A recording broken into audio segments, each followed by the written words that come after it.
ಮಾತ್ರ ಕೆಲ್ಸನೇ ಮಾಡ್ಲಿಲ್ವಲ್ಲ ರೀ, ಇನ್ನೇನ್ ಮಾಡೋದು? ಬೇರೆ ಯಾವ ದಾರಿ ಇದೆ ಅಂತ ಡಾಕ್ಟರ್ನೇ ಕೇಳೋದು.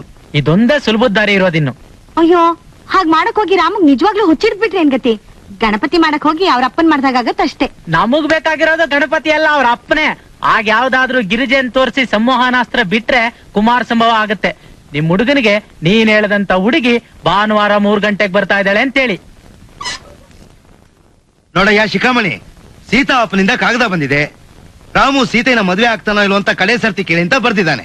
ಎಷ್ಟ್ ಸರ್ತಿ ಹೇಳಿದೀನಿ ಮಾವ, ಆ ಹಳ್ಳಿ ಗುಗ್ಗು ನಾನು ಮದುವೆ ಆಗೋದಿಲ್ಲ ಅಂತ. ನೀನ್ ಹೀಗ್ ಹುಡುಗಿನ ಹುಡುಕ್ತಾ ಕೂತ್ರೆ ನಿನ್ ತಲೆನೇ ಎದುರು ಮನೆ ನಾಯರ್ ತರನೇ ಆಗತ್ತೆ. ಯಾರ್ ತರಾನೇ ಆಗ್ಲಿ, ನಾನಂತೂ ಸೀತನ ಮದುವೆ ಆಗೋದೇ ಇಲ್ಲ. ಇದು ನನ್ನ ಚಾಣಕ್ಯ ಶಪಥ. ಆಯ್ತಪ್ಪ, ಹಾಗಾದ್ರೆ ಒಂದ್ ಕೆಲ್ಸ ಮಾಡು. ನನಗಂತೂ ಕಾಗದ ಬರ್ದು ಸಾಕಾಗಿ ಹೋಗಿದೆ. ನೀನೇ ಒಂದ್ ಕಾಗದ ಬರಿ, ನಾನು ಖಂಡಿತ ಸೀತೆನ ಮದುವೆ ಆಗಲ್ಲ ಅಂತ ಬರಿತೀನಿ. ಅವ್ರು ಮತ್ ಪುನಃ ಸೀತನ ಮದುವೆ ಆಗು ಅಂತ ನಾನು ಕೇಳ್ಬಾರ್ದು, ಹಾಗ್ ಬರಿತೀನಿ. ಆಮೇಲೆ ನೀನ್ ಹೇಳಿದಂತ ಹುಡುಗಿನೇ ಜನಾರ್ದನ್ ಭಾನುವಾರ 3 ಗಂಟೆ ಕರ್ಕೊಂಡ್ ಬರ್ತಿದ್ದಾರಂತೆ. ಆ ಟೈಮ್ಗೆ ಎಲ್ಗೂ ಹೋಗ್ಬೇಡ, ಮಲ್ಲೇ ಇರು.